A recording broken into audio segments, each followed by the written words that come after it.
Two our channel. আশা করি তোমরা সবাই ভালো আছো আর আমরাও ভালো আছি। তো বন্ধুরা, আজ একটু বেরোবো। আর কোথায় এসছি বুঝতেই পারছো, এটা গ্রামের বাড়িতে এসছি। আর আগের ব্লগ যারা যারা দেখেছো তারা জানো, আমি গ্রামের বাড়ির একটা ব্লগও দিয়েছিলাম অনেক দিন আগে। তো আবার দেব, সময় হচ্ছে না। তো গ্রামের বাড়িতে এসছি আর আমাদের এখানে তো এখন মেলা হচ্ছে। আমাদের এলাকার সব থেকে বড় মেলাটাই হচ্ছে। তো এখন সেই মেলায় যাব। আগে একদিন গেছিলাম, যেদিন শুরু হয় তখন এখানে ছিলাম।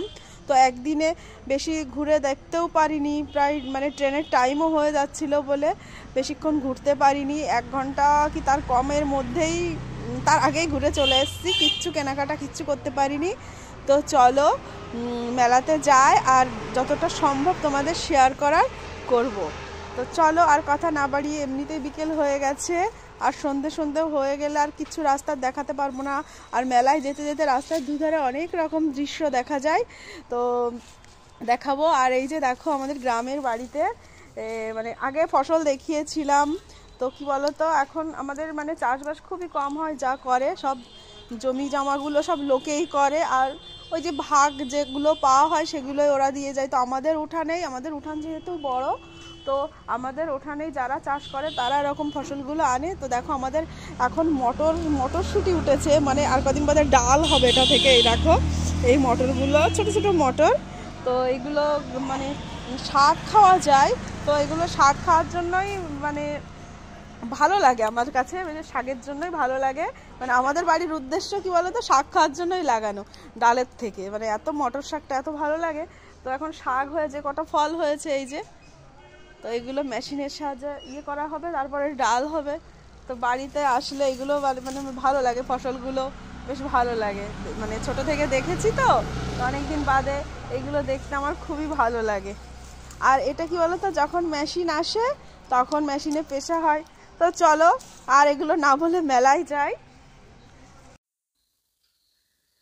তো দেখো আমরা বাড়ি থেকে রওনাও হয়ে গেছি মেলার উদ্দেশ্যে। আর কি বলতো, যারা এই মেলায় যেতে চাও কিন্তু জানো না কোথায় হচ্ছে, তো আমি তাদের বলেও দিচ্ছি। এই যে দেখো, এটা হচ্ছে তারকনগর স্টেশনের এই বাজারটা। তো এটা হচ্ছে গেদে লাইনে। এখানে নামলে শিবনিবাস যেতে খুবই সুবিধে হয়। আর টোটোগুলো দাঁড়িয়ে থাকে, শুধু বলতে হবে নেমে যে শিবনিবাস যাব। তো এক টোটোতেই মাত্র 10 মিনিট কি তারও কম লাগবে। আর মাঝদিয়া দিয়েও যেতে পারে যদি কেউ চাও। মাঝদিয়া থেকে নেমে বাস কিংবা টোটোও যায়। তো এইভাবে তোমরা আসতে পারো। এই যে দেখো, বলতে বলতে মেলায়ও ঢুকে গেছি। আর এই যে এই মেলাতে যা ভিড় হয় না, প্রচণ্ড ভিড়। আর আমরা তো গেছিলাম সন্ধ্যের দিক করে, সবে শুরু হচ্ছিল ভিড়টা। আর রাত্রেবেলা বেশ 8টা, সাড়ে 8টা কি 9টার দিকে প্রচণ্ড ভিড় হয়। আর এই যে দেখো মেলার আমার ব্লগ যারা তোমরা দেখো, সেই মেলায় গেলে আমি আগে কানের দুলের দোকানেই ঢুকি। দুল কিনতে কিনতে না আমার আর রাখার জায়গা নেই, এরম অবস্থা হয়ে গেছে। আর কোথায় কোনটা রাখি নিজে পরার সময় খুঁজে পাই না, এটাই হচ্ছে।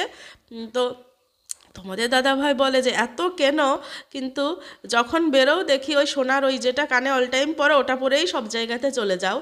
আর হয়তো অকেশানে, হয়তো বিয়েবাড়ি কি কোনো কলেজের কোনো অনুষ্ঠানে আমার পরা হয়, তো তারপরে ওই দুলটা নিয়েছিলাম। ওই দুটো নিয়েছিলাম, একটা স্কাই ব্লু আর একটা পিঙ্ক কালারের। তো দুটো ড্রেসের সঙ্গে ম্যাচ করে। আর এই যে দেখো, তো উনি তো শুধু সবসময় কিনেই দেয় আমাকে।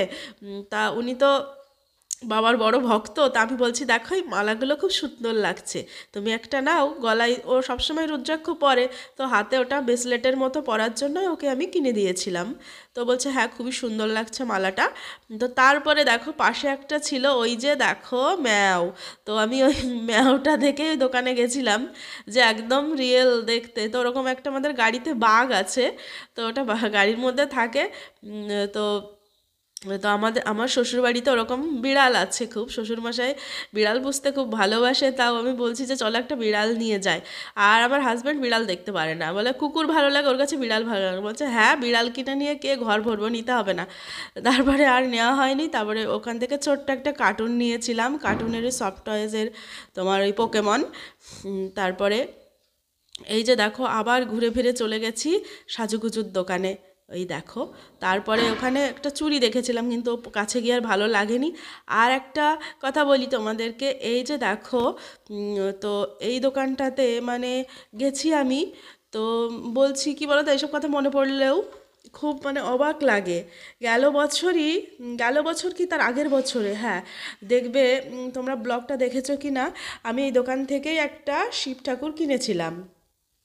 তো এই মানে এবারও গেছি, যে আমি যেহেতু দু জায়গাতে থাকি, তো আমার কল্যাণীর বাড়িতে আমি একটা নিয়েছি, শিব ঠাকুর আছে, সবাই দেখেছো তোমরা, এই দোকান থেকেই নেওয়া।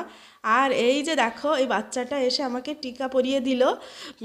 তো আমার তো মানে পরে গিয়ে আমি ফিল করলাম জিনিসটা আমার ভেতরে, যারা দেখবে ভক্তি নিয়ে কোনো কিছু পুজো করবে ভেতরে, এটা কিন্তু পরে গিয়ে মনে হয়। হয়তো তোমাদেরকে গুছিয়ে বলতেও পারছি না। আর কি বলো তো, এই আমি ভেবেছি অন্য দোকান থেকে নেব, চলেও যাচ্ছিলাম শিব ঠাকুরটা, তো বললাম কল্যাণীর বাড়িতে আছে, এবার যেহেতু গ্রামের বাড়িতে গিয়ে আমার অন্য অন্য ঠাকুর আছে, শিব ঠাকুর নেই। আছে, বিয়ের আগে মা একটা কিনে দিয়েছিল মেলা থেকে, চীনামাটির, সেইটা আছে, কিন্তু শিবলিঙ্গটা নেই। তো এই দোকান থেকেই আবার এবছর গিয়ে ওই শিব ঠাকুরটা নিয়েছি। আর ওই যে টিপ পরিয়ে গেল ওই বাচ্চাটা, আর আমার যেন মনে মনে হচ্ছিল যে এই দোকান থেকেই ঠাকুরটা নিই। মানে মনের একটা দেখবে হয় যে ঠাকুর কেনার ব্যাপারেও যে কোথা থেকে নেব। তারপরে তোমাদের দাদাভাই বলল, আগের বছর যেহেতু নিয়েছিলে এখান থেকেই নাও। তো এই ঠাকুরটা আমি শ্বশুরবাড়িতে রেখে গেছি। আমার কি বলো তো, দুই জায়গায় ঠাকুরের আসন আছে। তো ওখানে কি বলো তো, আমার শ্বশুরমশাই যেহেতু একা থাকেন, তো আমাদের আরেকটা বাড়ি আছে, সেখানে জয়েন্ট ফ্যামিলি, কাকুরা থাকেন, তো ওখানে আমাদের রাধা গোবিন্দ মন্দির আছে, তোমাদের একবার দেখিয়েও ছিলাম। তো আবার ওখানে কীর্তন হবে, তো তোমাদের সেটা শেয়ার করব যদি যেতে পারি ঠাকুরের ইচ্ছায়। আর এটা হচ্ছে শ্বশুরবাড়ির আসনেই আমি রেখে এসেছি। আর কল্যাণীতেও আছেই, যখন যেখানে থাকি সেখানেই পুজো করি, কী আর করবো, যেহেতু দু জায়গাতে থাকি, সবসময় শুধু গোপুসোনাকেই আনা নেওয়া করতে হয়। তারপরে দেখো, যাই হোক, এই যে চলে গেলাম, আবার একটু জুয়েলারি কিনে নিলাম, সামনে হোলি, তো ম্যাচিং করে আমি একটা নিয়েছিলাম, ওই রানী কালারের সেটটা দেখতে পাচ্ছিলে। তারপরে দেখো, এখানে এসছি ফুলের দোকানে, আর তোমাদের দাদাভাই বকছিল, কারণ কি বলো তো, ফুল কিনে কিনে না আমার ওই ছোট্ট ঘরে আর রাখার জায়গা নেই। বলছে এবার তো তুমি জু বানিয়ে ফেলবে ফুল কিনতে কিনতে, কিন্তু কি বলো তো, ফুল, তারপরে পুতুল, তোমরা যারা দেখেছো ব্লগ, আমার মেলার ব্লগ, শুধু ছুটে ছুটে আমি এইসব দোকানগুলোতেই যাই। তো এদিন গিয়ে আমি আমার প্রজেক্টের জন্য, কলেজের প্রজেক্টের জন্য একটা ছোট গাছ খুঁজছিলাম, ওই জন্যই গেছিলাম। তো ওখান থেকে একটা ছোট গাছ নিয়েছিলাম তোমার প্রজেক্ট করার জন্য। তো এই যে তারপরে দেখো, হাতা খুন্তির দোকানে চলে গেছি। ওই যে আমার ওই হাতে দেখতে পাচ্ছ স্ট্যান্ডগুলো, টেবিলের উপর মানে তরকারি রাখার জন্য, গরম কিছু রাখার জন্য ওইটা নিয়েছিলাম। আর ওই হাতাটা, তোমার ওই পরোটা ভাজা খুন্তিটা নিয়েছিলাম। তারপরে দেখো, এই যে মন্দিরের একদম কাছে চলে গেছি। আর তো ফুচকা দেখে মানে আমি মেলার ফুচকা যেহেতু খাই না, আর আমাদের পাড়ায় একজনে ফুচকা বিক্রি করে, তার সঙ্গে মানে সে অনেক দিন আসছেও না, কি বলো তো, আমি তো গিয়ে চলে আসি, একদিন থাকা হয়। তো হয়তো কিছু কিছু দিন ঠিক করা আছে, এই দিন আমাদের পাড়াতে আসে, তো ওনার সঙ্গে দেখা হচ্ছে না বলে ফুচকাও খাওয়া হচ্ছে না। তো মেলায় গিয়ে আমি মাত্র 10 টাকার 5টা ফুচকা খেয়েছিলাম। তারপরে এই যে দেখো, এই যে মন্দিরে ওখান দিয়ে ঢোকা নিষেধ ছিল, লাইন ছিল, তো বাবাকে তোমাদের অল্প একটু দর্শন করিয়ে দিলাম, কারণ আমি ওদিন মানে ঢুকতে পারিনি, মানে মেলার উদ্দেশ্যে গেছিলাম বলে আর মন্দিরে আমার ঢোকা হয়নি। ওই জন্য তোমাদেরকে একটু দেখিয়ে দিলাম, যারা দূরে থাকো, আমার দূরের বন্ধুদের জন্য। আর ওই যে দেখো, ওখানে কত সুন্দর লাইটিং হয়েছে, আর ওই যে একটা সেতু মতো করা আছে, ওটা নতুন একটা লজ হয়েছে, যারা মেলায় গেছো দেখে বুঝতেও পারবে। আর আমি ছিলাম একদম মন্দিরেরই কাছে। আর কত যে দোকান এখানে, আর এই যে শিব ঠাকুর, এই শিবলিঙ্গগুলো এখানে যারা আসো না অনেক দিন, মানে হয়তো প্রথম এসছো মেলায়, তারা কিন্তু গেলে একটা শিবলিঙ্গ নিয়েই বাড়ি ফিরো, এটাও কিন্তু এখানকার বিশেষত্ব। আর এই যে এই ফুলদানিটা দেখো, ফোল্ডিং ফুলদানি, তো ওইটা দেখে আমার খুব ভালো লাগছিলো বলে ওই দোকানে গেছিলাম। তো আমি বলছি কীভাবে ফোল্ডিং, তা ওই ছোট্ট পুচকুটা আমাকে খুলে দেখিয়ে দিচ্ছিলো, বলছে এইভাবে। তারপরে ওখানে গিয়ে একটা ফুলদানি নিয়েছিলাম। তো নিয়েছিলাম আমি সবুজটা, তো লালের থেকে সবুজটা বেশি ভালো লাগছিলো, অনেকগুলোই কালার ছিল, তো সবুজটা ভালো লাগছিলো। তারপর এই যে দেখো, মেলার মূল আকর্ষণ এই যে খই, এটা হচ্ছে আগের দিনে তোমাদেরকে দেখিয়েছিলাম, এই খইগুলো এরা সবাই মুর্শিদাবাদ থেকে এসছে। যাদের কাছে জিজ্ঞেস করি, তো বলে যে মুর্শিদাবাদে বাড়ি।